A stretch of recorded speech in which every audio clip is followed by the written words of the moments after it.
قبر کی زندگی بہت طویل ہے، حشر کا میدان بھی بہت لمبا ہے میرے عزیزوں۔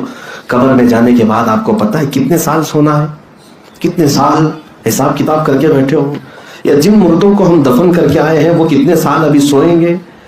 آج سے لے کر 500 سال بعد قیامت آنے والی ہے، یا 1000 سال بعد، یا 100 سال بعد، تمہیں پتہ نہیں، ہمیں پتہ نہیں، اللہ بہتر جانتا ہے۔ لیکن قبر کی زندگی کے بارے میں کہا گیا ہے جس کے لیے اللہ نے سختیاں کی قبر میں، جس کے لیے قبر سخت ہو گئی تو دن گننا تو چھوڑ دو کہ قیامت کب آئے گی، بلکہ مردے کو ہر منٹ 1 سال کے برابر لگے گا۔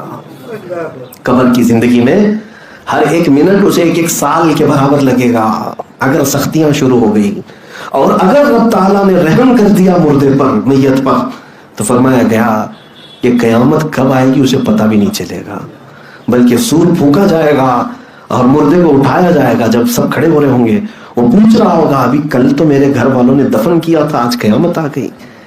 رب تعالیٰ جس پر رحم کرے اس کے لیے دنوں کو گھیر دے گا، اور جس کے لیے سختیاں ہوں گی تو 1 لمحہ اس کے لیے سال کے برابر پھیل جائے گا۔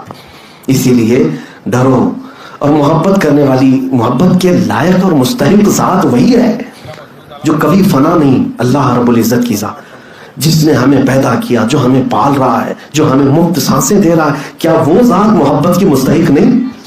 جھوٹے مکاروں سے ہم محبت کرنے لگ گئے، جس نے ہمیں ماں کے پیٹ میں بھی تک رزق پہنچایا، کیا وہ محبت کرنے کا مستحق نہیں ہے؟ بندہ اگر سب سے زیادہ محبت کرے تو اپنے پالنے والے سے کرے، اپنے خالق سے کرے، جس نے اسے ماں کے پیٹ سے لے کر یہاں تک پہنچایا۔ قرآن میں کتنی جگہ کہا اس نے، رب تعالیٰ فرماتا هو الذی یحییکم ثم یمیتکم، وہی ہے جو تجھے زندگی دے رہا ہے اور پھر تجھے موت دے گا، پھر تجھے اٹھائے گا۔ منہا خلقناکم وفیہا نعیدکم ومنہا نخرجکم تارۃ اخری، مٹی پر ڈالنے کے بعد یہ کہا جاتا ہے، اللہ فرما رہا ہے اسی مٹی سے ہم نے تجھے پیدا کیا، اسی میں ہم تجھے ڈال رہے ہیں، اور اسی سے پھر تجھے ہم اٹھائیں گے۔ کیا یہ رب تبارک و تعالیٰ کی تمام فرامین بندے کو جھنجھوڑنے کے لیے کافی نہیں ہے؟ میرے اوپر قدرت، میرے اوپر حکومت، میرے اوپر بادشاہت، میرے اوپر سلطنت کسی کی ہے تو صرف میرے پیدا کرنے والے کی ہے۔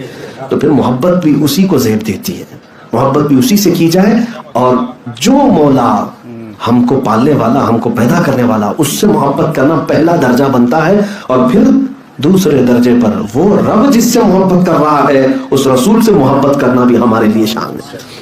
یہ مومن کی شان ہے۔ میں 3 باتیں تھی پوری نہیں کر سکا، اس میں پہلا ہی نقطہ ہے دنیا میں سب سے زیادہ کس سے محبت ہو؟ اللہ اور اس کے رسول سے۔